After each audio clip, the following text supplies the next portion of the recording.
Hey, it's me, Chance, with Staff Sergeant Curry, and you're listening to the 140th Wing Podcast. And today we're with Virginia Howard, the Director of Psychological Health for the Colorado Air National Guard. What we're speaking with Virginia about today is suicide prevention, suicide awareness, kind of like the signs to look for in your friends, family, coworkers, and how you can seek help if you are experiencing any sort of suicidal thoughts, ideations, feelings, that sort of thing. So, Virginia, thanks for joining us today. Thank you. Yeah, and if you just want to give us a little bit of background, what is your role as the Director of Psychological Health here at the 140th? You know, in my role as the Director of Psychological Health, my primary responsibility is just to support and promote the mental health resiliency of our forces. And so I'm available for our service members to meet with if they're experiencing crisis or even that they're proactive and noticing maybe there's some areas of growth and some needs that they have that they'd like to address.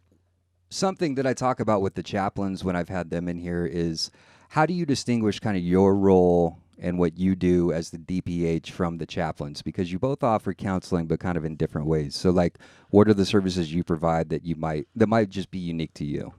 You know, the chaplain and I overlap in a number of ways. When we look at the military, we have four pillars of resiliency: physical, mental, social, and spiritual.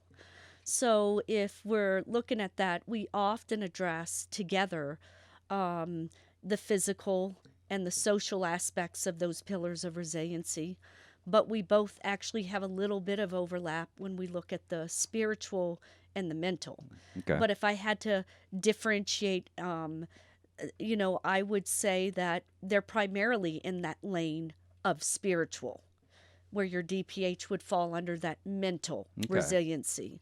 All right. But certainly, we both have the capability to address all four pillars of resiliency. Okay. Why is it important? It's always important that I think that we think about and observe suicidal awareness. But why is it really important that we stress that this month? You know, I wouldn't say it's a need to just stress it this month. Mm-hmm. I mean, we tend to recognize it in September, but I would think that it would be something we should be cognizant of at all times. And when we look at suicide prevention, there's a story by a well noted anthropologist, Margaret Mead. And it really just really spoke to me in light of why this is important and why I, in particular, love and I have a passion for doing this work. Mm-hmm. When Margaret Mead was asked about the first signs of civilization, most people would have thought she would have spoken to maybe some artifacts or pottery or maybe pieces of tools that would have been found as first signs of civilization. And it was interesting because what she said was the first sign of civilization was a femur bone. But it wasn't just any femur bone, it was a femur bone that had been fractured and had healed. And what she stated was that someone would have had to have taken that individual and cared for them and nurtured them and protected them, because any other animal, any other species with a broken femur bone would have been left to die. So our great compassion and ability to care for one another is how she defined the first signs of civilization. Hmm. Yeah, it's interesting. Yeah. Well, and so something that you've mentioned to me before is that there are people that are trained to handle those that are dealing with any sort of suicidal issues. You being one of those, of course, but then a handful of folks who are specially trained around here. But what you've mentioned to me before is like we all have a role as suicide prevention people. Why do you see that as particularly important, especially in the Colorado National Guard or Air National Guard? Well, you know, it's part of the oath that our members swore to begin with service before self and integrity and an excellence in all we do. It's part of that oath that military members have taken and really exemplified for our civilian counterparts how to be a good wingman. And again, going back to Margaret Mead and the fact that civilization is defined by its humanity, our ability to take care of one another. It's innate that we all have a need to belong and be part of something greater than ourselves. And that's how the military functions. This organization as a whole is built off of each one more so collectively than it is individually. And so it is important that we all recognize the role we play in suicide prevention, because the reality is most often people are going to see someone like you guys that are in uniform, that they're working side by side with, that they've developed trust and they've established rapport and Hmm. they've developed a sense of belonging with already, who will be the first line of intervention to, again, show these people that you care, that you're compassionate, and that, again, you recognize the signs and that you're very aware of who to contact when that might be above what you're capable of providing. Yeah. Well, and so you're basically kind of saying is that, you know, all of us are kind of a first line of defense when it comes to this. What would you recommend to somebody who might be listening who has been or does experience suicidal thoughts, feelings, or ideations? You know, it, it's easy to recommend that they come forward, but obviously, most often when people are struggling, some of the barriers are fears about their career if Hmm. they were to acknowledge that they're having these thoughts. And what I want to let them know is that, um, just having ideations or thoughts is not a career ender. I meet with plenty of people who've had thoughts or ideations, and I've been able to help them access care even without at times notification to leadership, because that involves imminent risk only. Hmm. But plenty of people who are in a hard place that are having thoughts they never thought they would, and they're very scary. And these thoughts are meant to be shared. And so I just want to assure them that we're in a military that truly has the desire and capacity to help them get the help they need without this impact negatively impacting their career. And really, matter of fact, the opposite is true in light of the fact that when they don't get help and they allow fear to keep them from coming forward, it's generally when it has the most impact. And by then, we're not talking about a career, Hmm. we're talking about a life. Hmm. Okay. And so that was something that I wanted to get to as well is there's kind of this common concern. I don't know if I want to say myth because I don't know if it's completely unfounded, but this concern certainly of, like you said, if you come forward expressing, that you're experiencing these thoughts and feelings, that might be there might be negative consequences or repercussions on your career. Um, but you said the only time it would be escalated is if it's something imminent, right? Like, so how would you distinguish that? Like, what would somebody come forward to speak with you where you didn't feel you would have to escalate it versus when you would? Primarily that would be around service members who are maybe having thoughts that it would be better if they weren't here. And that's when you Or, would escalate it. That no, you wouldn't. no. Okay, would not. The members that I've seen that I'm able to assist to access care without kind of ringing the bell would be service members that are having what we call maybe morbid or passive ideations, where they're having thoughts like, I wish I wouldn't wake up, or if Mm, something bad happened to me, I wouldn't care. They're not really planning for that to occur. They don't want that to occur, okay. and they want help. So they Okay. really, recognize it's an early warning sign. I won't negate that it's significant because it tells people, I'm a little overwhelmed right now and I may not have the means to help myself. I really need to see a I see. professional. Okay. So, I mean, it's important enough to seek help, but it doesn't necessarily mean they're imminent risk. And Okay. those, when it comes to reporting, I'm mandated to report if there truly is plan and full intent that they're going to harm or kill themselves. So imminent is they come to you or somebody else and they're like, "Hey, this is happening. I'm doing this." Yes. Versus, "Hey, like I don't want this to happen, but if things keep piling on or getting worse, I'm afraid that it might happen." Correct. Right. Okay. Correct. And I mean, again, it is an early warning sign. It is something definitely to seek professional help if anyone is having ideations. But I just want to know them to know it doesn't necessarily mean what they may consider a worst case scenario of being hospitalized or their leadership being informed. That's not necessarily true. And there are a lot of other factors to consider. But I will say that I meet with a large body of people who've had fleeting ideations or ideations at some time that it doesn't result in leadership notification or them being hospitalized. Hmm. Okay. We mentioned advocacy and how there's a very, very good chance, especially, I mean, if you're close with people in your organization or your shop, or especially probably if you're a supervisor or in any kind of leadership role, there's a very good possibility that you will become that first line of defense where somebody's going to come to you or come to one of us before they even seek you out and say that they're having these thoughts or feelings. So, how would you recommend somebody um, take that on? Like, what's the approach what are the actions they should take if a friend or coworker comes forth and says, "Hey, I'm having these feelings. I don't know what to do about it," etc. Like, what would you say they should do? Well, the biggest thing is you being present and you kind of being validating what they're experiencing and not negating Mm-hmm. or minimizing what they're going through. We have a tendency to want to say you're okay, or this everything's going to be all right.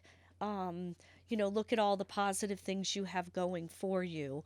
I think it okay to validate that they're in a difficult place and for you to acknowledge that you're with them, that you're going to support them.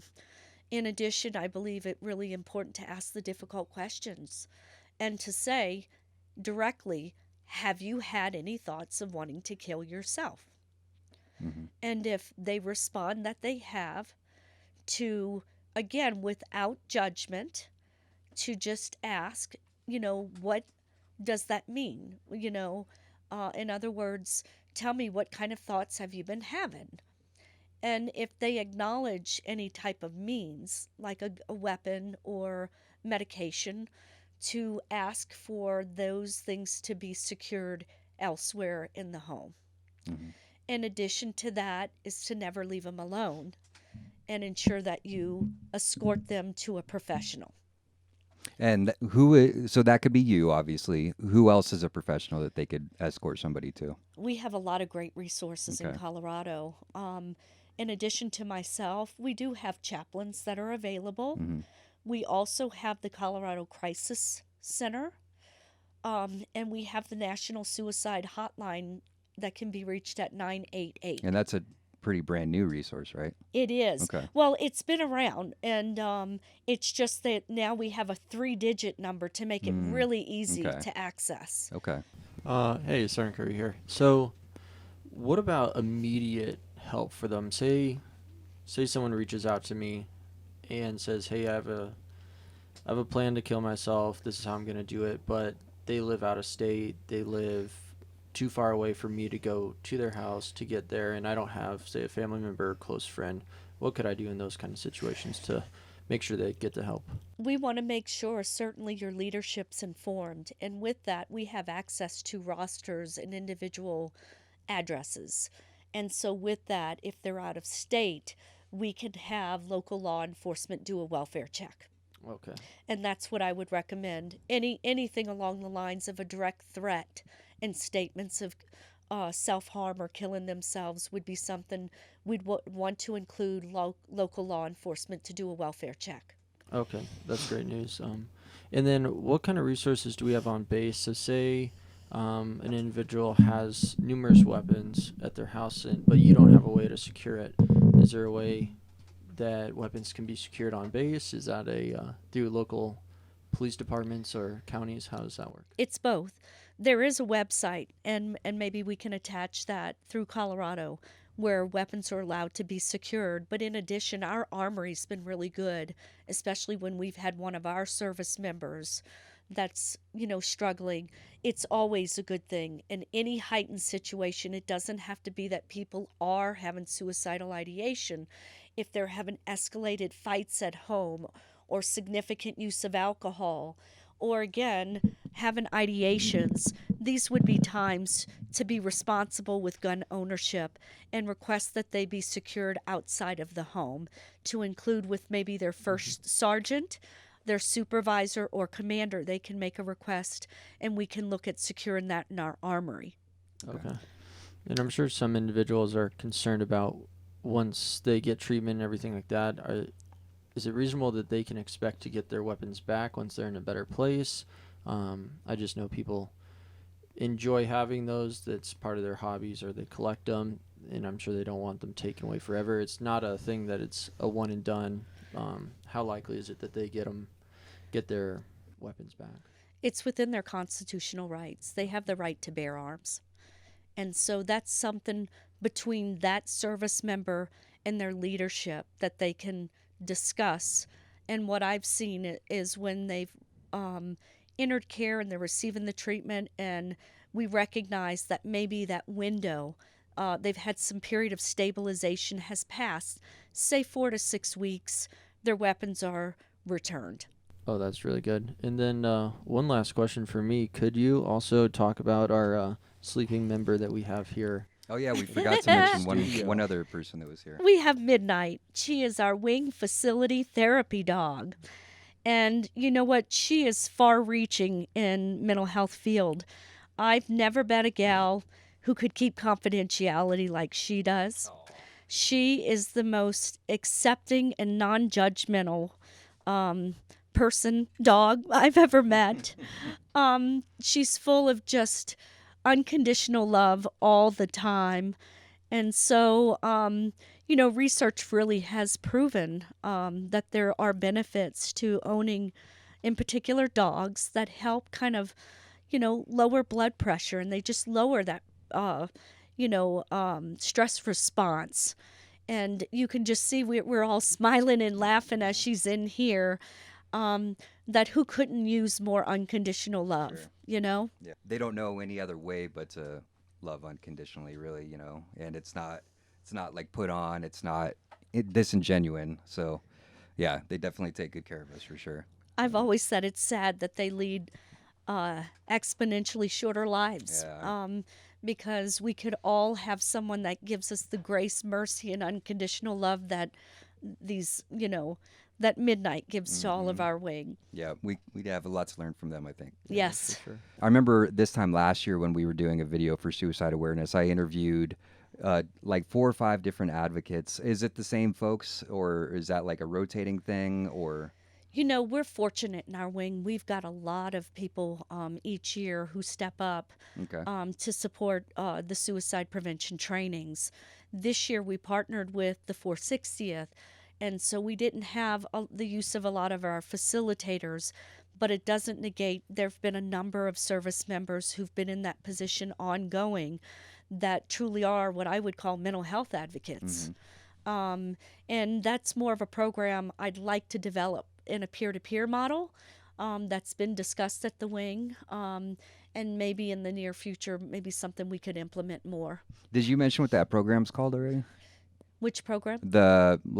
Is it just the peer-to-peer program, or? It's a peer-to-peer program. I had some support with it in the last few years. It's something maybe with there's a new structure in prevention right now at the Joint Force Headquarters level, that maybe with the support of those entities we could see to fruition. But it's a non-medical peer model where peers are trained. They're not mental health providers, but they're trained in a number of different issues, but basically to recognize the risk factors, know how to have difficult conversations, and recognize which would be the appropriate resources. So when to elevate that to a mental health provider. How do we know who those individuals are, though? I guess is what I was asking.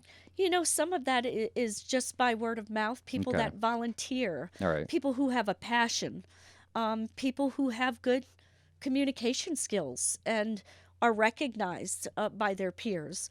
So there are a number of factors, and we haven't quite developed the program, Mm-hmm. but I'll guarantee we have plenty of good candidates. And what I would say is, even without the formulation of the program, it's happening. You It's. guys show me that every day. Mm-hmm. So it's happening at a peer level. You guys can mitigate. Y'all can mitigate the risk well before it ever reaches a point of where someone like me's Mm-hmm. involved. But also, I don't want to negate that people can be proactive. They don't have to see me just when they're in crisis. Mm-hmm. Sure. So, but we're all meant to work together, and that's another way to do our part. Okay. And if somebody did want to get involved with that program, would they just get in touch with you? There's nothing official about the development yet. Okay. It's something we've talked about for a while. And like I said, unofficially, we've been doing that. But Mhm. I'd like to make it more official. Okay. All right. Well, and how can we get in touch with you, and when are you around? That's a good question. Just like you guys, for the vast majority of you that work full time, I work Tuesday through Friday from 7 a.m. till 5 p.m.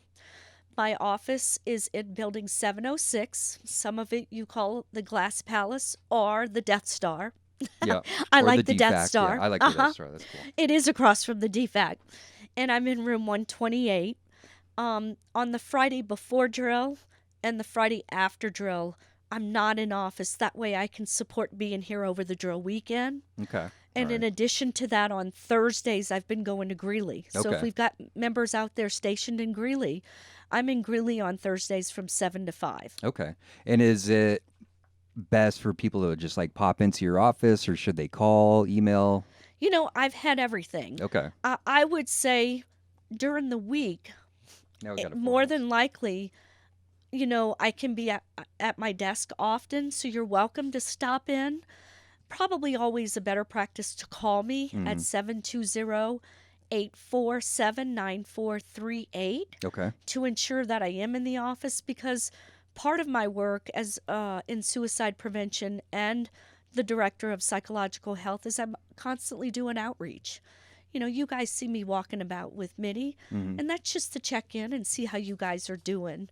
And so the other thing is that I'm also in a lot of meetings, because part of my role is to partner with community providers and base providers so that we make sure you guys have access to low cost to no cost resources for mental health Okay. in Yeah, the community, that's or just be better aware great. Mhm. of what services we have to support the overall mental health and well-being of our community. Yeah. And in addition to being available just for crisis, I do provide brief, solution focused interventions and education. I can meet with service members 4 to 6 times. And some common issues that I do see service members are when they're dealing with military work stress, when they're dealing with relationship issues, maybe they're having trouble regulating emotion, depression and anxiety, even having communication problems with peers or supervisors. So those are just some of the more common issues that I can work and meet with individuals for some brief interventions. Okay. All right. And then at what point would you say, like, this is kind of a little bit bigger of a problem than we can address here? You need to get with a therapist and set something up on more of a long-term basis. Everyone's different, Mhm. but sometimes people are coming in for the sole purpose of being referred out, and Yeah. that's okay Okay. too. And so it helps me to just get a little bit of information. People can either meet with me by telephone, in person, or via Teams or Zoom.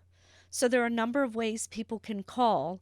And I'm also a consultant. I had a service member today call about a friend who's having Hmm. some difficulties. Okay. And so they were asking about resources in the community. They were asking about, how they can assist. So I'm a consultant for you as well as commanders as far as being your subject matter expert along the lines of mental health. That's great.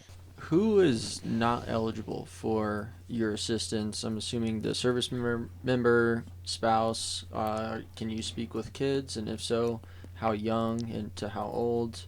And then, like, say your neighbor's having a problem. Like, how far is your reach? That's a good question.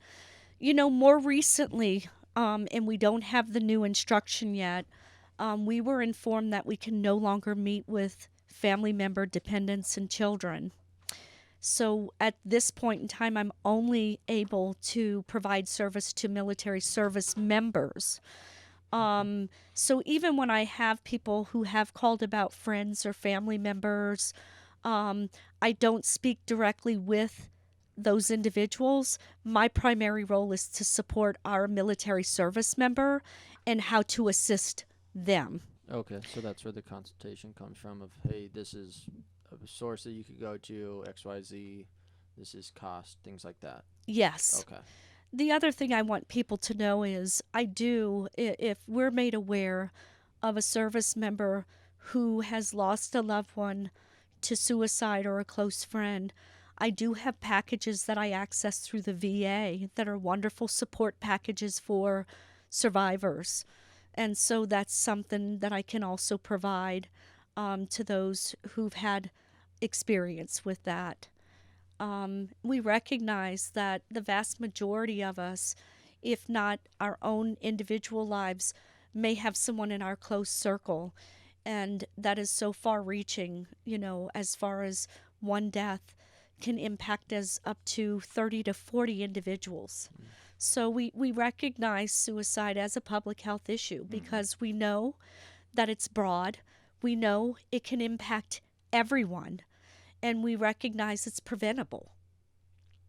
And so, that's why it's important that we all play a role, that we recognize warning signs, we know the resources, and again, we are able to assist and escort people in getting those resources when they're needed.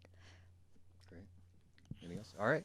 Well, if you don't have anything else for us, Virginia, this has been an awesome conversation, and I think it's hopefully very helpful to anybody who's listening and anybody who is concerned about how to help coworkers, friends, family, or themselves. So I really, really appreciate you taking the time, you and Mitty, to come by. Well, I'm here, guys, to help you more than survive. I'm here to help you to thrive. And so please, it's my biggest passion to help you guys based on our own humanity and my passion for this field. Again, to not only assist you in a time of difficulty, but to advocate for you. And I'll assure you, because I work with your leadership, that they're here to support you too. And this is about getting you help. And it's not about ending careers. It's about fostering your ongoing success in the COANG. All right. Well, and thanks for making those, setting the record straight on a lot of those things too. I'm sure a lot of people appreciate it. So. Thank you. All right. Thanks again, Virginia.